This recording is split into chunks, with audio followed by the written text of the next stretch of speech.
Assalamualaikum warahmatullahi wabarakatuh. Bismillahirrahmanirrahim. Ila hadratin Nabiyil Mustafa Muhammad sallallahu alaihi wasallam wa ala alihi wa sahbihi ajma'in. Lahumul Fatihah. A'udzu billahi minasyaitonir rajim. Bismillahirrahmanirrahim. Alhamdulillahi rabbil alamin. Arrahmanir rahim. Maliki yaumiddin. Iyyaka na'budu wa iyyaka nasta'in. Ihdinas siratal mustaqim. Siratal ladzina an'amta 'alaihim ghairil maghdubi 'alaihim waladdallin. Rabbighfirli wa liwalidayya. Amin. Hadiyatan minna ila arwahi masyayikhina wa li muallimina wa li murabbi rohina wa liman ajazana wa li mursyidina wa li muassis nahdlatil ulama ajma'in wa li auli tis'ati wa li songo ajma'in, khususan ila musannif kitab Bulughul Maram al-Imam Syekhul Islam al-Muhaddis al-Faqih Imam Ibnu Hajar al-Asqalani asy-Syafi'i rahimahullah wa usulihim wa furu'ihim wa aswajihim wa dzurriyyatihim wa ahli silsilatihim wa muridihim wa muhibbihim wa jam'iyatihim radhiyallahu anhum. Syaulillahi lana wa lahumul Fatihah. A'udzu billahi minasyaitonir rajim. Bismillahirrahmanirrahim. Alhamdulillahi rabbil alamin. Arrahmanir rahim. Maliki yaumiddin. Iyyaka na'budu wa iyyaka nasta'in. Ihdinas siratal mustaqim. Siratal ladzina an'amta 'alaihim ghairil maghdubi 'alaihim waladdallin. Rabbighfirli wa liwalidayya. Amin. Tsumma ila abaina wa ummahatina wa jaddatina wa jaddatina wa ila ruhi man fataha hadhil qaryah wa man aqamaha wa li jami'il muslimina wal muslimat wal mu'minina wal mu'minat al ahya'i minhum wal amwat ghafarahumullah. Lahumul Fatihah. A'udzu billahi minasyaitonir rajim. Bismillahirrahmanirrahim. Alhamdulillahi rabbil alamin. Arrahmanir rahim. Maliki yaumiddin. Iyyaka na'budu wa iyyaka nasta'in. Ihdinas siratal mustaqim. Siratal ladzina an'amta 'alaihim ghairil maghdubi 'alaihim waladdallin. Rabbighfirli wa liwalidayya. Amin. Astaghfirullah. Astaghfirullah minal khotoya. Rabbi zidni ilman nafi'an wa wafiqni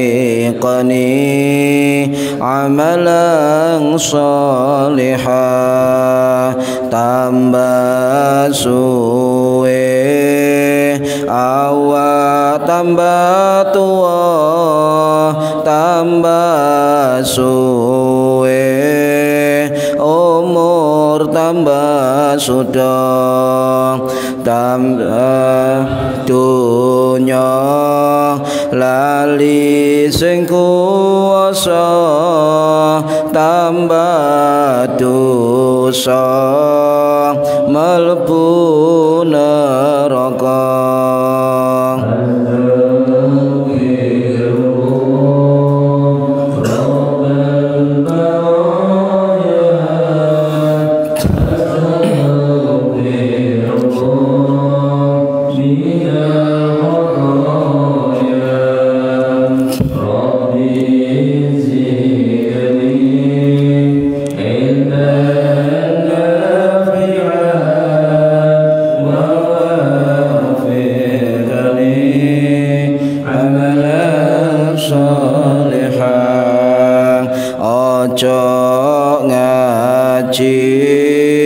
Semaya tua durung karuan umurmu dawa. Aja ngaji semaya soge durung soge nyawa wis mulih. Astaghfirullah.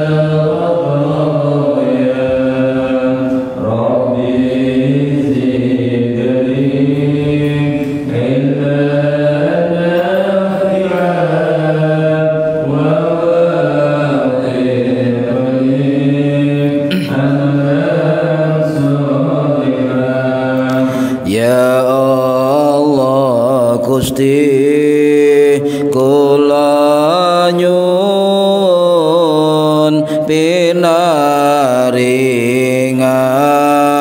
gesang istiqomah ya Allah Gusti kula nyuwun menawi pecah husnul khotimah.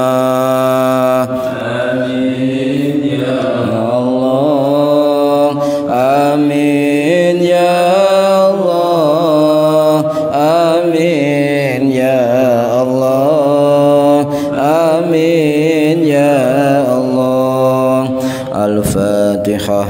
A'udzu billahi minasyaitonir rajim. Bismillahirrahmanirrahim. Alhamdulillahirabbil alamin arrahmanir rahim maliki yaumiddin. Iyyaka na'budu wa iyyaka nasta'in. Ihdinas siratal mustaqim. Siratal ladzina an'amta 'alaihim ghairil maghdubi 'alaihim waladdallin.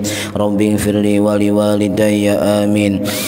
Bismillahirrahmanirrahim. Alhamdulillahi rabbil alamin. Allahumma salli wa sallim wa barik ala sayyidina Muhammadin wa ala alihi wa sahbihi ajma'in. Wa la hawla wa la quwwata illa billahil aliyyil azim.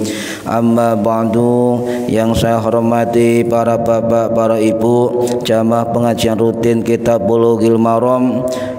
Mudah-mudahan yang hadir dan yang mendengarkan mendapatkan barokah, manfaat, maslahah wa ni'mata wassalama wassa'ada wassafa'ah fid dini wad dunya wal akhirah. Amin ya rabbal alamin. Mari kita yang belum niat diniati lillahi ta'ala.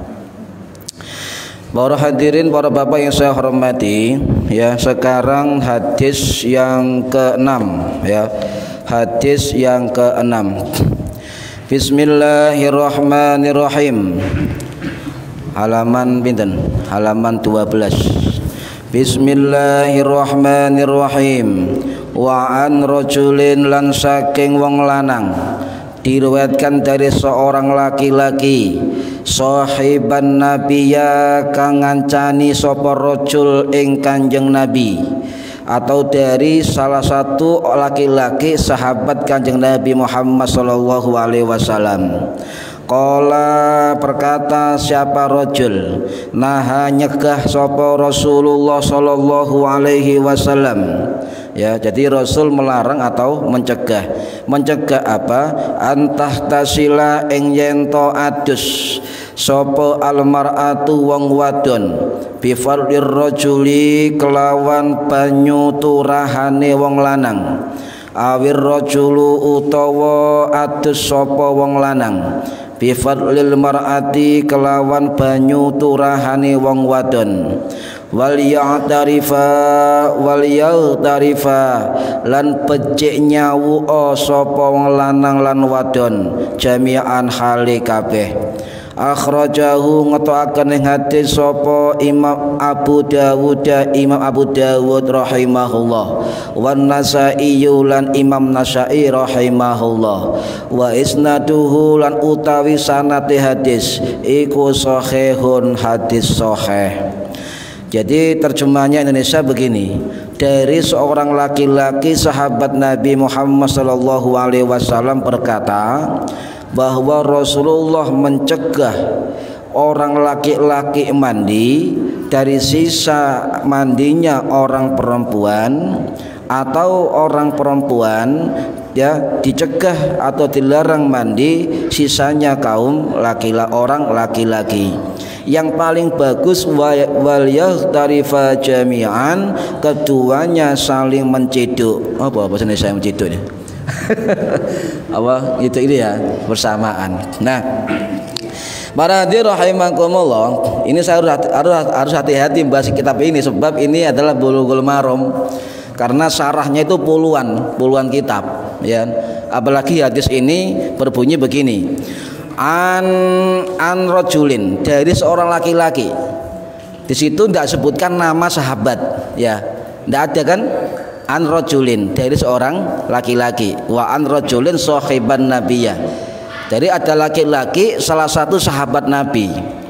Bagi orang yang tidak pernah belajar hadis, ya, kalau ada hadis yang tanpa nama sahabat perawinya, maka katakanlah dikatakan hadis yang nggak jelas, bahaya, hati-hati. Makanya orang belajar hadis itu harus diimbangi dengan kelengkapan ilmu hadis yang lain.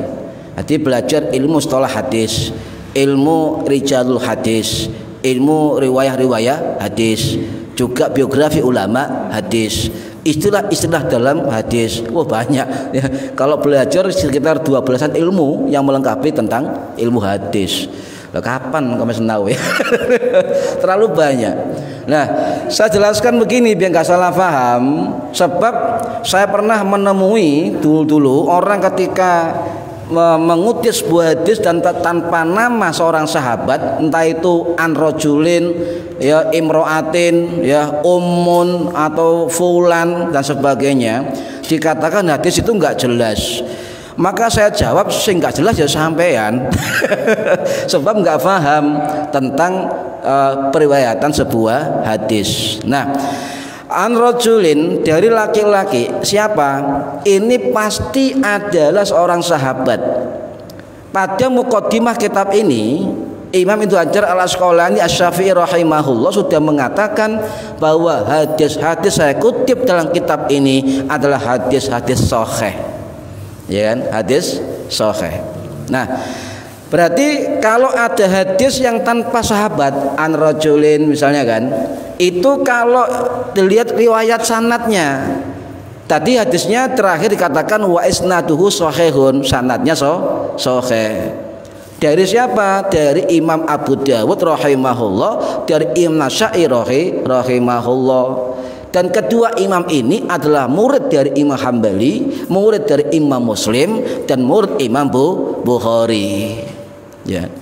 Nah, kalau ada hadis begini, ya, jadi nggak jelas namanya, nggak ada anrojulin, an imroatin misalnya, dari seorang perempuan, seorang laki-laki, fulan, dari fulan, si anu begitu kan. Itu artinya hadis ini adalah hadis mubham. Hadis mubham, hadis yang belum jelas apa? Nggak jelas nama sahabatnya, kan? Tidak disebutkan nama sahabatnya. Ya. Nah, apakah hadis mubham itu? Huwa ma fi matnihi au sanadihi. Hadis mubham itu adalah hadis yang ada di dalam sanad dan matanya, isinya walam yusamma sawaun, dan disebut siapa orang itu, kana rojulan au imro'atan, emboy kulana emboy wedo, enggak jelas ya. Di situ ada rojul berarti orang laki-laki ya, orang laki-laki. Nah, di dalam kitab Manzumatul Baiquniyah, ya, salah ini kitab nadzoman. Jadi para ulama itu membuat untuk memahami ilmu hadis ini dibuat syair, namanya nadzoman. Ya, Manzumatul Baiquniyah. Kalau saya dulu belajar ini ada kurang lebih 30 sampai 34 hadis, syair nadzoman tentang kitab tentang ilmu hadis. Ini dikarang oleh Syekh Thaha bin Muhammad bin Futuh Al-Baiquni rahimahullah yang wafat tahun 1670 Masehi. Beliau ahli usul fiqih, beliau ahli tafsir, beliau ahli fiqih, beliau ahli hadis. Oh, lengkap. Aku mikir senaune piye. Ahli hadis, ahli fiqih, ahli usul fiqih, ahli tafsir. Loh, ini. Nah, beliau dalam kitab itu, selain itu beliau punya kitab lain, kalau nggak salah namanya Fathul Qadir Al-Mughith, ya, kitab yang lain yang masyhur dari beliau. Kalau kita ingin siapakah Al-Baiquni, kita jarang mendengar nggih. Ya, Imam Al-Baiquni ini kalau ingin mengetahui biografi beliau itu bisa kita lihat dalam kitab Al-I'lam fi bi ahadisil bi ahadisil ahkam kalau nggak salah, itu karangannya Imam Az-Zirikli rahimahullah. Lah, wis nggak usah bahas itu. Jadi hadis mubham itu hadis yang nggak jelas, bukan nggak jelas hadisnya, Kalau misalnya ini hadis mubham, mubham artinya samar atau enggak jelas, bukan berarti hadis mubham itu hadis dhaif. Ini ya banyak salah paham. Hadis mubham itu memang enggak tahu siapa nama sahabat yang merawikannya, tetapi ulama mengatakan wa mubhamun ma fihi rawin walam yusam. Ya, apa? Memang di dalamnya terdapat perawi yang tidak disebutkan namanya. Nah, kalau santri begini, kalau mengartikan ini sebelum hadis, mubham itu apa? Mubhamun itu adalah isim maf'ul dari lafaz al-ibhamu. Ya. Apa artinya? Enggak jelas atau samar atau sesuatu yang tidak disebutkan. Kalau dalam nahwu disebut al-mubhamu itu apa? Al-ghamidhu wal muntasibu. Apa artinya? Yang samar dan tidak jelas. Itu mubham.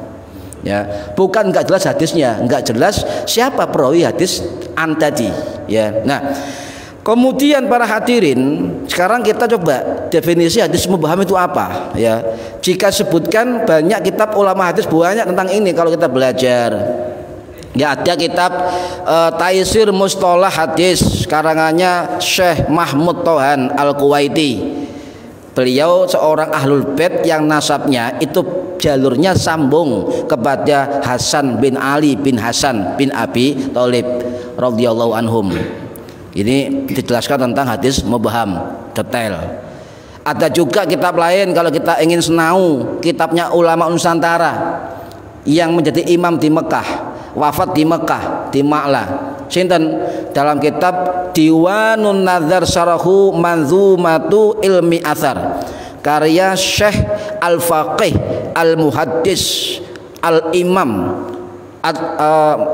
Al-Usul Al-Faqih Bukayake gelare Al-Alamah sinten Syekh Muhammad Mahfud bin Abdullah bin Syekh Abdul Manan Dipo Menggolo At-Tarmisi Al-Maki Asy-Syafi'i Al-Jawi.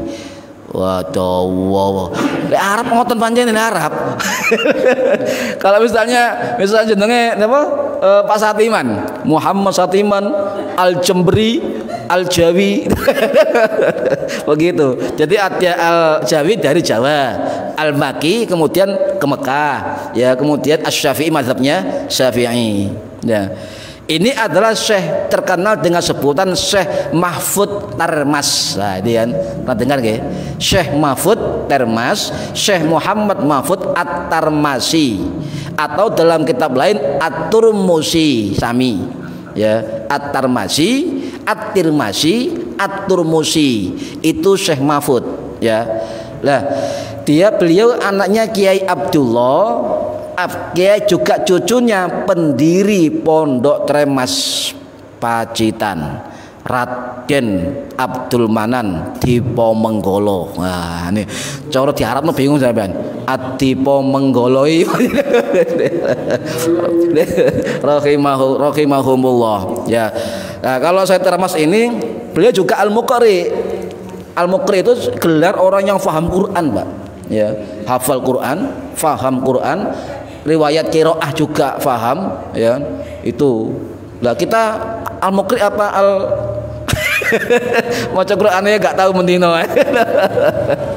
Nah, beliau itu adalah kalau muridnya banyak, termasuk sinten muridnya Syekh Mahfud Termas di Mekah, termasuk siapa ajengan apa ya kalau di Jawa Barat namanya itu Tubagus siapa itu Tubagus Bakri As-Sampuri, ya, Jawa Tengah.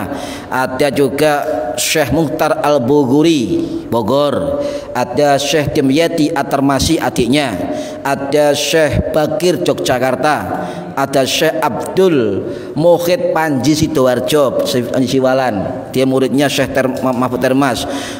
Termasuk murid beliau Kiai Badawi Lasem, termasuk murid beliau Kiai Maksum Lasem, termasuk murid beliau Kiai Khalil Lasem, termasuk Kiai Siddiq Lasem, termasuk juga Kiai Abdul Wahab Asbullah Tabras Jombang, termasuk juga macam-macam puluhan kiai Nusantara murid beliau, ya kan.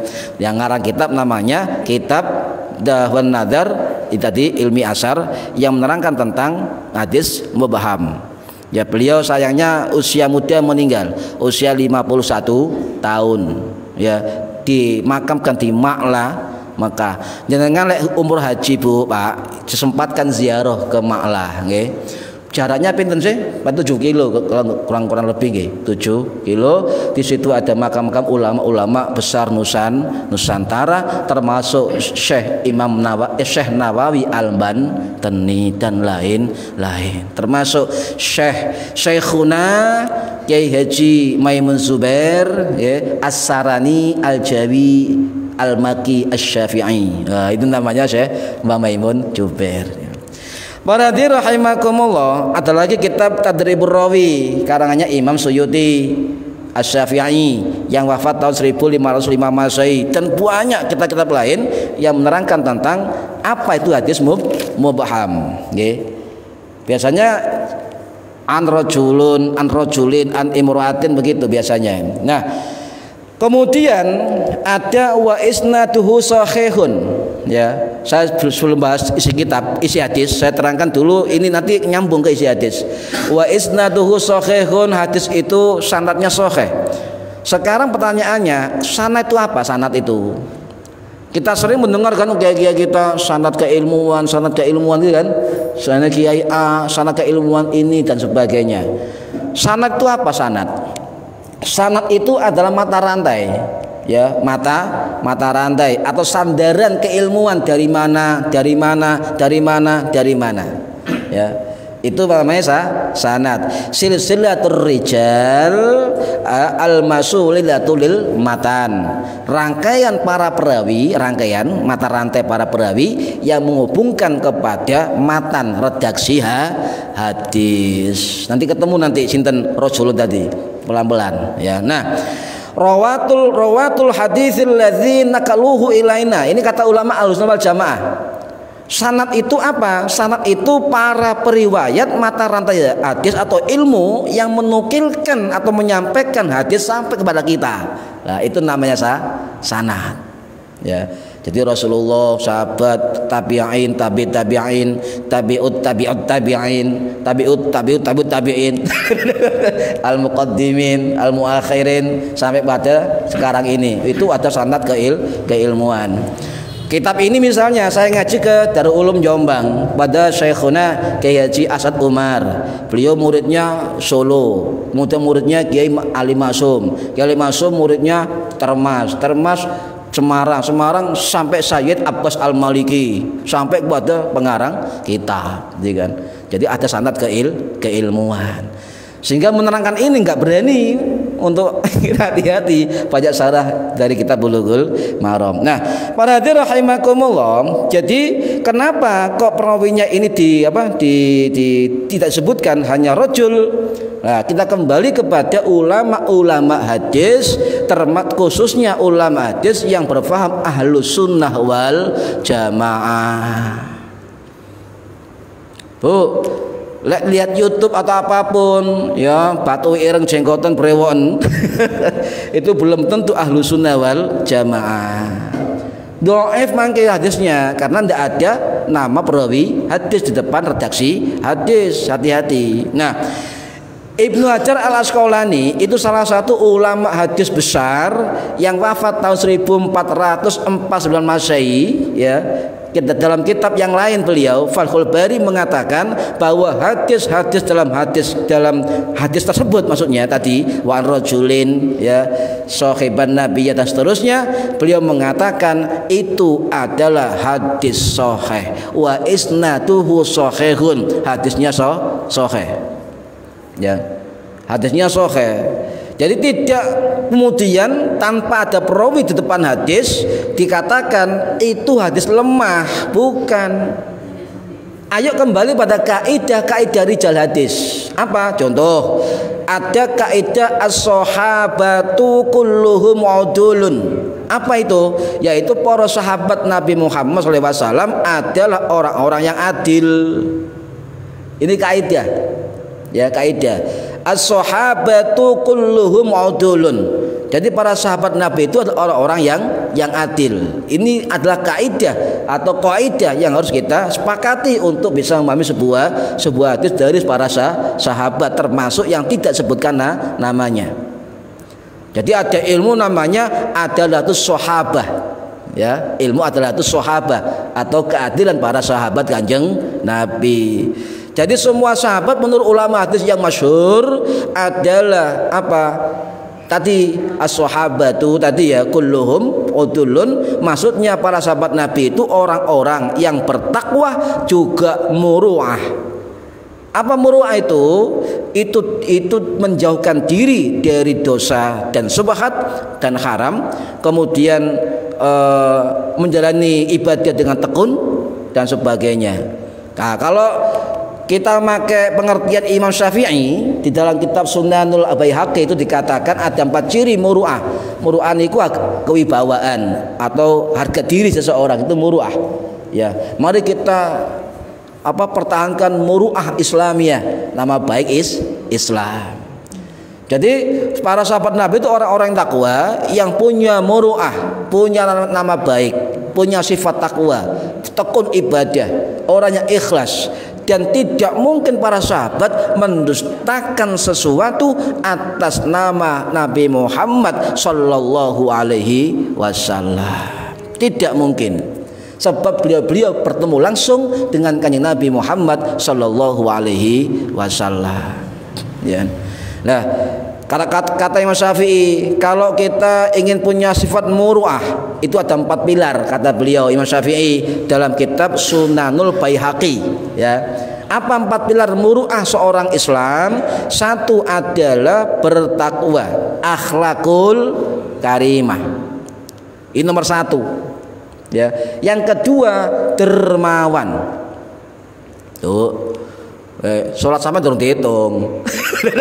Siji akhlakul karimah, nomor 2 dermawan, nomor 3 nopo? Rendah hati, tawadhu, baru nomor 4 tekun beribadah. Loh, ibadah nomor sekawan. Jadi 1 adalah tadi nopo? Akhlakul karimah, nomor 2 sifat dermawan, nomor 3 rendah hati, nomor 4 tekun beribadah. Ini kata Imam Syafi'i rahimahullah yang wafat tahun 820 Masehi di Mesir. Beliau mengatakan 4 pilar inilah yang dikatakan al-muru'ah. Ya kan? Itu bawa nama baik. Nah, itu harus dijaga. Para hadirin rahimakumullah, kok bisa para sahabat dikatakan adalatus sahabah udulun kulluhum udulun, kok bisa? Lah sekali lagi kita buka kitab-kitab para ulama yang berhaluan ahlu sunnah wal jamaah, jangan keliru ya.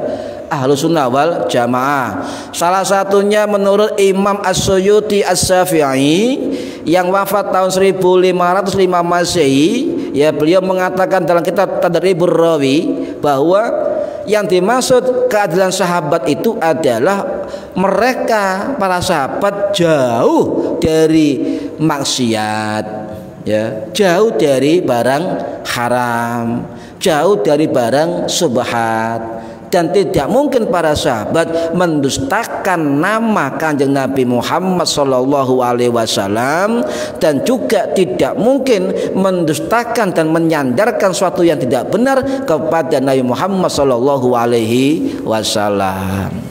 Ini Imam As-Suyuti rahimahullah. Ini para hadirin rahimakumullah, bahkan dalam kitab yang lain disebutkan oleh Imam As-Syarazi As-Syafi'i Al-Baghdadi yang wafat tahun 1083 Masehi, dalam kitab Tabasyirah fi Ushulil Fiqh, beliau mengatakan apa yang dimaksud adalatus sahabah. Sahabat itu adil, ya. Beliau mengatakan semua sahabat Nabi itu tetap keadilannya, ya. Jadi ulama Imam As-Syarazi As-Syafi'i yang wafat tahun 1083 Masehi, 1083 Masehi. Sekarang tahun 2020, berapa tahun, Pak? 1000 tahun lebih sudah mengatakan dalam kitab yang masyhur beliau bahwa pas semua sahabat Kanjeng Nabi itu sudah ditetapkan keadilannya, maka tidak perlu lagi kita meneliti tentang kehidupan dan keadaan para sahabat, sudah kita percaya. Kecuali orang-orang sekarang, ya, saya bermimpi Rasulullah dengan mata kepala, ya bucu, itu teman-teman gitu, masya Allah. Ya, para sahabat tidak boleh begitu, tidak ada yang begitu. Ya, ini para hadirin rahimakumullah. Bahkan tidak hanya dari ulama Syafi'i, ada ulama besar dari mazhab Maliki yang bernama Syekhul Islam Al-Imam Ibnu Abdilbar Al-Maliki yang wafat tahun 1071 Masehi. Ini Al-Maliki ya, Al-Maliki. Beliau wafat di Spanyol. Jadi Spanyol itu ada makam ulama hadis besar dari kalangan mazhab Maliki. Dalam kitab Al-Istiab beliau mengatakan, tidak dari kami, dari kalangan ulama Maliki mengatakan tidak perlu lagi kita melakukan penelusuran, penelitian mengenai keadaan para sahabat karena mereka telah ijma ahlul haq, telah merupakan ijma kaum muslimin bahwa sahabat Nabi adalah orang-orang yang adil. Nah, ya. Sudah, masuk kurang akeh. Cukup saya kira kan penjelasan tentang sahabat yang adil, ya, yang adil. Nah, disinilah kemudian ahlu sunnah wal jamaah termasuk di dalamnya Nahdlatul Ulama itu mengatakan bahwa para sahabat Kanjeng Nabi seluruhnya adalah adil. Sahabat sungguhan ya, sahabat sungguhan. Landasannya Al-Quran itu At-Taubah ayat 100 dan juga hadis Bukhari Muslim. Nanti panjang itu aja. Saya buka At-Taubah ayat 100 dan juga hadis Bukhari Muslim. Jadi sahabat-sahabat Nabi khususnya perawi hadis itu adalah ijma'ul muslimin, ijma kesepakatan seluruh kaum muslim, baik ulamanya, ahli hadisnya, ahli fikihnya dan sebagainya. Ya. Nah, kalau ada orang yang kemudian percaya kepada Rasulullah, ya memang harus percaya dan iman, tetapi kemudian ada sahabat dicaci maki dan sebagainya, maka dia dipertanyakan tentang keilmuannya. Ya, tidak boleh kita mencaci maki. Makanya Ahlus Sunnah wal Jamaah dan NU khususnya itu tidak boleh mencaci maki, tidak boleh menghina, tidak boleh saling menyesatkan, dan tidak boleh satu amaliyah yang ada dalilnya kemudian merebut sesuatu yang paling benar, tidak boleh. Ya, selama ada kaidah fikih, ada dalil, ada riwayat tentang suatu amaliyah dan itu menjadi ikhtilaf ulama, tidak boleh orang mengklaim yang paling benar. Lek senau usul fikih dan kaidah fikih. Ya, tapi ya repot kalau orang nggak percaya fikih. Hadis kembali pada Rasulullah, ya, kembali Quran kepada hadis. Coba saya tanya, Bu, jenengan saged salat saking sinten? Saged ini. Saged Allah sendakep, ya, kadek kemudian ruku nyekel lutut kemudian sujud kok batuke kok gak ngono ya kan. Ini namanya sanad, ya. Di Quran tidak ada aqimu sholat, hanya perintah sholat sebanyak 60 lebih benar sholat, ya, tidak ada 5 waktu. Kemudian hadis Nabi mengatakan sholatlah 5 waktu, ya, asar, maghrib, zuhur, apa lagi, isya. Kalau hadis bukan subuh, fajar, sholat fajar, ya. Cuma istilah kita kemudian subuh, ya kan? Ada. Nah, kemudian gerakan sholat dari mana saya belajar? Dari hadis, baca hadis Rasulullah sujud dengan tangan. Lalu bentuknya gimana caranya? Coba. Kalau membaca saja tidak mungkin kita paham tentang gerakan sholat, Ibu.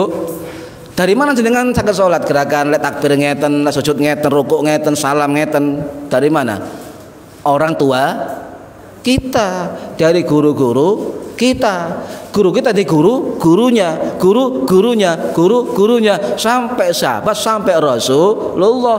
Jadi sholat gerakan itu adalah ijma ulama 4 mazhab yang mengatakan sholat itu begitu, gitu loh. Paham ya?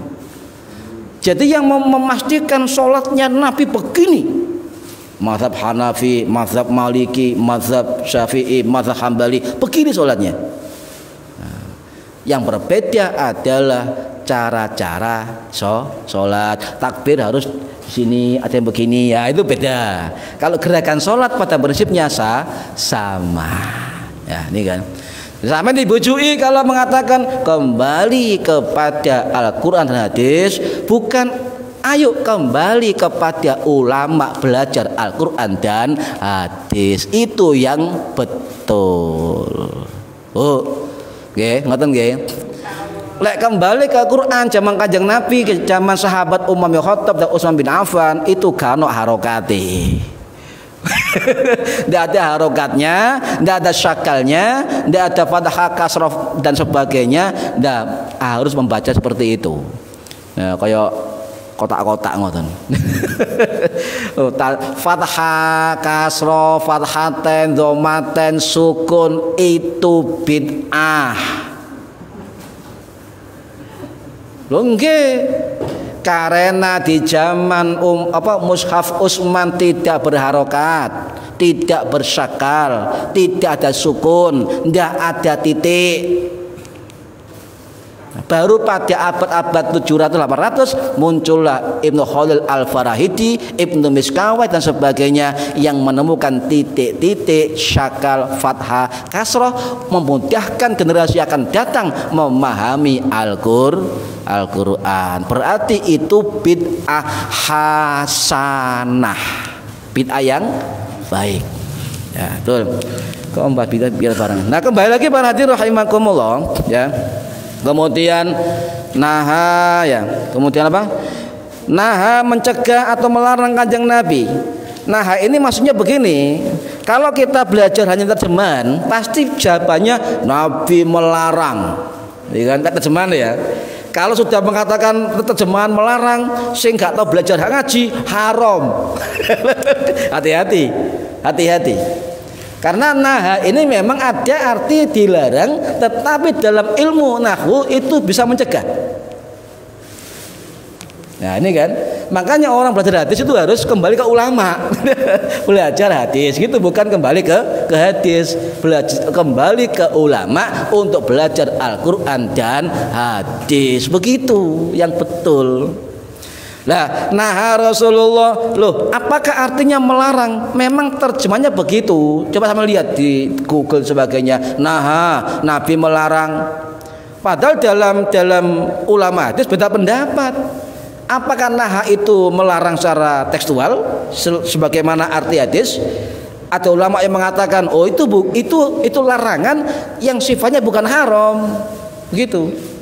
Ada yang mengatakan ulama yang mengatakan boleh, itu hanya anjuran, Nabi jangan melakukan, begitu.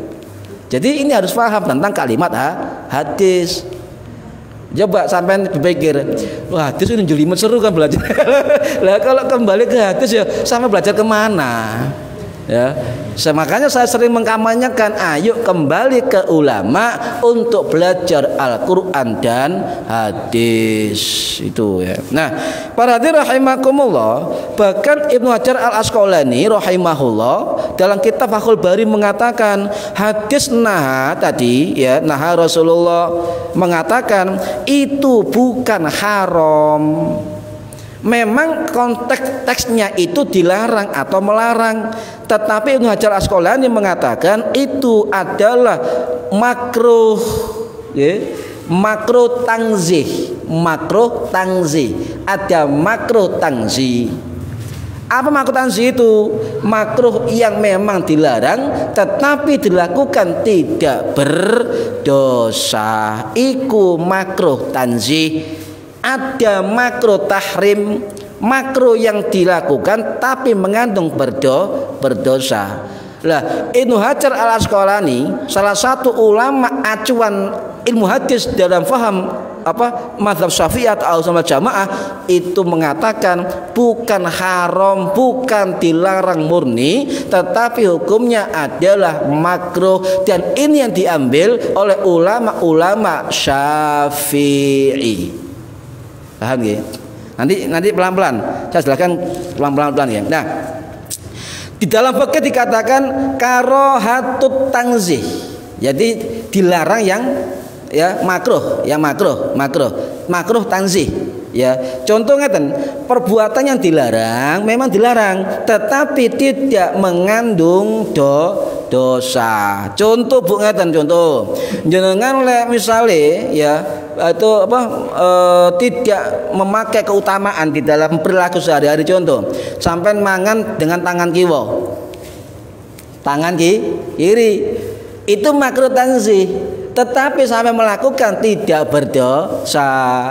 Lek wong Jawa ngarani mbok iya gitu. Jangan pakai tangan kiri. Itu maksud dari makruh tanzih. Ya, contoh panjenengan lek sego panas diapakno, Bu?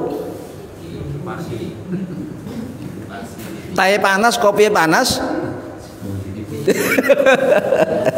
Loh, padahal ditiup, dikipas itu perbuatan makruh tanzih. Ojo dikipasi, ya kan? Diapakno.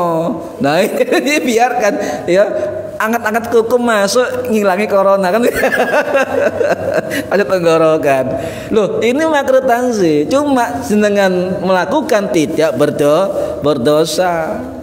Banyak kalau kita belajar tentang karohatut tanzih di dalam fikih, kan. Nah, para hadirin rahimakumullah. Nah, kemudian ada keterangan dari al-alam al-alim ya, Syekhul Islam Al-Imam Ibrahim Al-Bajuri Asy-Syafi'i Al-Asy'ari Al-Masri Al-Azhari. Wah, ini dawa jenenge. Beliau rektor Al-Azhar ke-19 yang wafat tahun 1860 Masehi. Dalam kitab Hasyiah Al-Bajuri beliau mengatakan bahwa makruh tanzih itu tetap mengandung dosa. Nah, ini kan. Apakah berlawanan dengan keterangan tadi? Tidak. Beliau mengatakan maksudnya mengandung dosa itu adalah kalau melakukan bisa merusak ibadah kita. Loh, padha mawon kan. Nah, ini. Jadi itu makruh tanzih ya. Tapi sebagian ulama mengatakan yang dimaksud makruh tanzih itu adalah istilah khilaful aula. Apa? Menyalahi keutamaan. Begitu. Ya, menyalahi keutamaan. Kemudian hadisnya antang tasila ing yento adus kalau mandi al sopo al mar'atu wang wadon bi fadlir rajuli ya, memakai air sisa dari orang laki-laki. Yang dimaksud al mar'atu di sini adalah perempuan yang sudah balik. Bukan kemudian anak 5 tahun lanang, anak 5 tahun perempuan campur adus, bukan. Jadi syarah hadis itu dikatakan oleh banyak ulama al-mar'atu adalah perempuan yang sudah balik. Kemudian rojul itu kata para ulama itu adalah orang-orang laki-laki yang sudah ihtilam, sudah mimpi atau sudah balik, atau apa asyabab, pemuda sudah besar. Ya, itu yang dimaksud al-mar'ah dengan ar-rajul. Loh, inilah hadis itu satu persatu berateli, Pak. Nah, itu apa? Al-mar'ah itu apa? Ar-rajul itu apa? Tadi an-rajulin sinten niku wau. Itu kalau satu hadis 3 hari belajar enggak tuntas dengannya. Satu hadis ya. Makanya berulang saya katakan, ayo kembali ke ulama untuk belajar hadis dan Al-Qur'an. Marhadi rahimakumullah. Jadi itu ya. Nah, yang dimaksud apa? Larangan adalah larangan apa? Antahtasilal mar'atu fadlir rajuli, orang perempuan mandi dengan sisa air mandinya laki-laki atau orang laki-laki mandi dengan sisa air mandi perempuan. Kalau kita membaca hadis secara tekstual, nanti gini pemahamannya. Sampean adus ember ya, atau bak, bapak saya adus ya, sisa adus, tidak boleh perempuan sisa mandi dari suaminya. Acur ini. Bukan itu maksudnya ya, karena ada kaidah nahwiyah di dalam hadis ini ya. Ilmu nahwu, antat itu apa dan sebagainya. Bahas itu nanti panjang. Begini, jadi larangan itu yang dimaksud oleh syarah-syarah hadis dalam kitab lain adalah larangan jenengan bu bersuci dengan air bekasnya bersuci laki-laki. Kebalikannya ya laki-laki tidak boleh bersuci dengan air bekas sucinya perempuan. Itu tidak boleh memakai air mustamal. Ya, mustamal ya. Paham nggih? Lah di sini. Kalau belajar hadis, wah nanti ya, salah pengertian nanti. Wah nanti mari ngaji itu omah bak mandi jenengan adus sik Bu, bapak keri. Nah Rasulullah SAW. Acur makanya. Tidak boleh. Jadi tetap boleh, tetapi nggak boleh saya ulangi adalah bekas ya. Bekas dari mandi laki-laki, bekas ini khusus untuk mandi junub. Nah, ya. Loh, kalau memang mandi biasa enggak apa-apa. Yang khusus mandi junub atau wudu atau apa. Jadi ya terkait bersuci itu enggak boleh. Ya. Nah, para hadirin rahimakumullah, kemudian kenapa enggak boleh? Lebih baik apa? Wal yaghtarifa. Ya, wal yaghtarifa jami'ah. Keduanya menciduk bareng kayak mandinya Ibu Aisyah radhiyallahu anha dengan Kanjeng Nabi. Loh, Kanjeng Nabi romantis Bu, pernah mandi dengan Ibu Aisyah dalam satu bejana. Loh, malah Ibu Aisyah manja sekali. Ketika Kanjeng Nabi adus bareng dengan Ibu Aisyah, bareng gantian. Nabinya itu Ibu Aisyah itu gantian. Ketika terakhir manja, Ibu Aisyah manja. Jadi hukum manja perempuan ke suami sunnah Bu. Jadi Bu Aisyah mengatakan, wahai Nabi, abak gili, tinggalkan untukku. Ini kan disisahno untuk saya. Itu hadis sahih Bukhari Muslim. Nah, ini jadi mencedok bareng gantian itu nggak apa-apa ya. Ini disyariatkan begitu dalam hadis begitu, nyedok bareng ya. Nah, Imam Nawawi mengatakan boleh ya, boleh. Sisa air mandi laki-laki itu sisanya bukan bekas ya. Itu boleh. Yang nggak boleh adalah bekas dari mandi bersucinya suami juga sebaliknya. Itu dimaksud hadis ini yang nomor 6. Nanti setengah songo Pak. Ini perlu panjang. Warahmatullahi rahimakumullah. Ya. Kemudian artinya hadis ini mengatakan, hadis tadi Ibu Aisyah dengan Kanjeng Nabi satu bejana ketika mandi, berarti apa? Ada pesan di dalamnya, sebuah hukum bahwa suami boleh melihat auratnya suaminya. Suami boleh melihat auratnya istrinya, boleh, tidak terbatas bojo-bojone dewe ya. Boleh di kamar mandi berdua ya, boleh ya, boleh mandi bareng dalam keadaan telanjang, boleh kalau betul-betul suami istri. Jadi almar'ah itu tadi adalah istri gitu Bu. Ar-rajul tadi adalah suami. Itu boleh. Nah, ini boleh. Tapi kok ya pernah begitu. Loh, sunnah ini mandi bareng sunnah.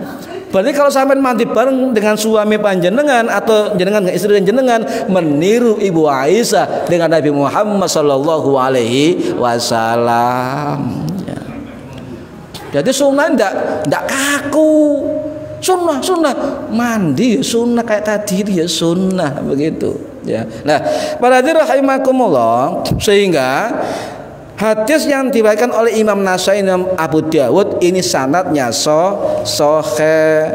Imam Ibnu Hajar mengatakan sahih, Imam Tirmidzi mengatakan hadis hasan, imam lain mengatakan sahih. Mayoritas ulama mengatakan hadis ini itu sahih. Nah, ya. Mazhab Hambali juga ulamanya mengatakan, Ibnu Abdul Hadi Al-Maqdisi Al-Hambali rahimahullah yang wafat tahun 1344 Masehi di Damaskus juga mengatakan hadis ini sahih. Ya. Imam Al-Humaidi dari Maliki ya. Al-Humaidi dari Asy-Syafi'i yang wafat tahun 839 Masehi. Ya, beliau juga mengatakan hadis tadi sahih. Wis cukup sudah.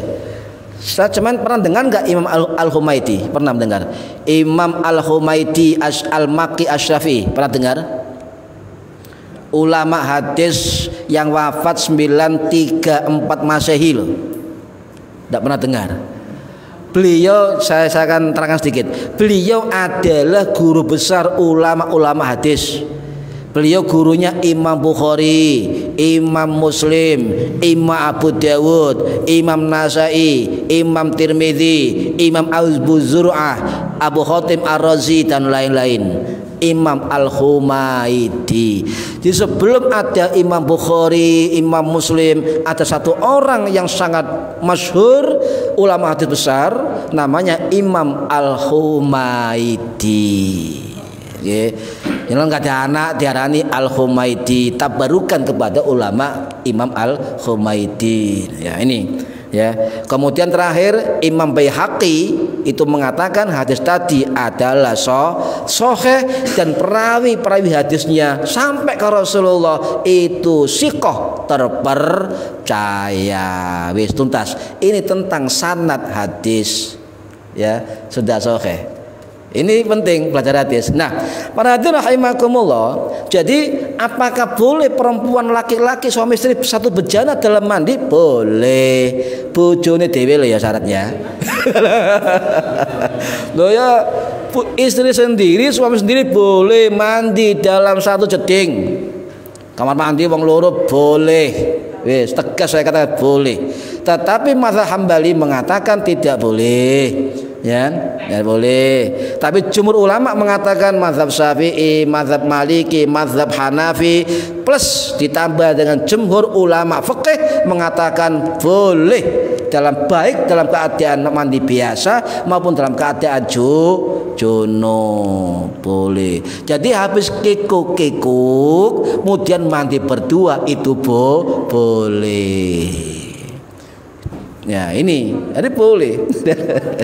Nah, keterangan ini kemudian dipertegas oleh namanya Imam Al-Mawardi Asy-Syafi'i yang wafat tahun saya lupa wafatnya. Itu mengatakan dalam kitabnya Al-Hawil Kabir mengatakan bahwa ya laki-laki, mengapa kok boleh laki perempuan dalam satu bejana satu kamar mandi? Sebab beliau mengatakan zaman Rasulullah dulu ya, ketika yatawadzauna mereka laki perempuan wudu min ina'in wahidin jami'an, mereka dalam satu wadah bersama-sama.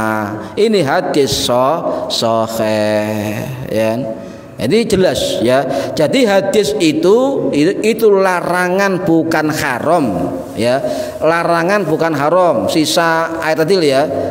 Tetapi sebuah anjuran agar tidak melakukan. Anjuran saja, tidak dilarang ya. Yang dilarang menurut Imam Mawardi dalam kitabnya adalah menggunakan air sisa yang telah digunakan untuk bersuci. Itu air mustakmal ya, air mustakmal. Para hadirin rahimakumullah, hadis Aisyah dan Kanjeng Nabi ketika mandi bersama itu ternyata riwayat dari seorang tabiin perempuan, Bu, yang bernama Mu'adzatul Adawiyah. Mu'adzatu bin Abdullah Al-Adawiyah Al-Basriyah Ummu As-Sohbah yang wafat tahun 702 Masehi. Beliau santrinya Ibu Aisyah. Ya. Jadi sedikit saya tambah ya. Pernah sampean kan kenalnya kan apa? Adawiyah apa? Robi'ah Adawiyah. Nggih. Ada sufi perempuan zaman tabi'in sebelum Adawiyah Robi'ah namanya Mu'adzatul Adawiyah Al-Basriyah, muridnya Ibu Aisyah. Ya, dia mondok isuk subuh ngaji Quran sampai duha, sore sampai maghrib ngaji Quran, malam ngaji Quran, siang puasa. 40 tahun beliau tidak pernah melihat langit, saking sungkannya dengan Allah. Bahkan setiap malam beliau tidurnya di sini, tidak berhampar kasur atau apapun. Mengapa? Kalau saya tidur di kasur empuk, khawatir ketiduran, tidak jumpa dengan Allah. Ya. Kemudian setiap malam dia menangis. Malam ini adalah malam terakhir saya menghadap Allah. Dia 40 tahun begitu terus. 40 tahun. Bahkan ketika meninggal, ini dalam kitab para ulama masyhur, ini masyhur. Ketika suaminya dan dua anaknya meninggal syahid di medan perang, ya. Kemudian ketika beliau dalam usia 83 tahun meninggal, sebelum meninggal dia menangis. Kemudian tertawa. Loh, iki kate mati kok menangis kemudian tertawa. Ditanya oleh orang itu, kenapa kamu menangis? Saya menangis sebab saya sudah berakhir ajal untuk beribadah sholat. Satu hari semalam Bu, Ibu Mu'adzah Adawiyah ini sholatnya 700 rakaat. 5 waktu pasti kan, sunnah sampai 700 rakaat. Jenengan niru mboten nopo. Insya Allah gak masak ya. Jadi Ibu Mu'adzatul Adawiyah ini adalah ahli ibadah yang luar biasa. Saya menangis sebab ibadah saya berhenti. Kemudian kenapa tertawa? Sebab saya melihat suami saya dan rombongan ulama di belakangnya membawa kalung berwarna hijau menyambut kedatangan saya. Jadi cerita ini masyhur di kalangan ulama tabi'in. Jadi kalau orang cerita tentang ini, oh itu khurafat, itu takhayul, ayo kembali kepada kisah-kisah kitab-kitab para ulama tabi'in itu ada. Kepingin Bu mati guyu delok malaikat ya kan, kemudian nangis, eman ibadahku eman. Ini tingkatannya luar biasa. Bahkan Hajar Al-Asqalani pengarang kitab ini mengatakan Mu'adzatul Adawiyah adalah perempuan yang paling tinggi kehormatannya setelah sahabat perempuan yang lain. Bayangkan ini para hadirin. Les niru Bu, sampai niru yang mana? Ya, gak turu kasur 40 tahun. Atau paling kecil habis subuh ngaji, habis asar maghrib ngaji, malam ngaji zikir, ya sampai subuh 40 tahun. Nah, wes. Atau sholat 700 rakaat setiap hari. Wes ngono kate niru ulama salaf itu loh. Apa yang ditiru? Niru ulama salaf. Beliau ini ulama perempuan salaf yang wafat tahun 702 Masehi. Muridnya banyak sekali para sufi besar, termasuk Ayyub As-Sakhtiyani adalah murid dari beliau. Lahirnya kemudian Junaid al-Baghdadi dan sebagainya. Nah, ini kan. Ya, iki tutun dindi. Nggih, mugi-mugi manfaat di dunia wal akhirah. Al-Fatihah. A'udzubillahi bismillahirrahmanirrahim. Alhamdulillahirabbil alamin arrahmanirrahim maliki yaumiddin. Iyyaka na'budu wa iyyaka nasta'in shiratal ladzina an'amta 'alaihim ghairil maghdubi 'alaihim waladdallin. Rabbi fili wa li walidayya amin. A'udzu billahi minasyaitonir rajim. Bismillahirrahmanirrahim. Allahumma 'allimna ilmal Qur'an wa 'allimna ilma la ilaha illallah wa 'allimna min ladunka ilman nasiru bihi kamilal mahyatil amad. Wa sallallahu ala sayyidina Muhammad walhamdulillahi rabbil alamin. Wallahu a'lam bishawab. Assalamualaikum warahmatullahi wabarakatuh.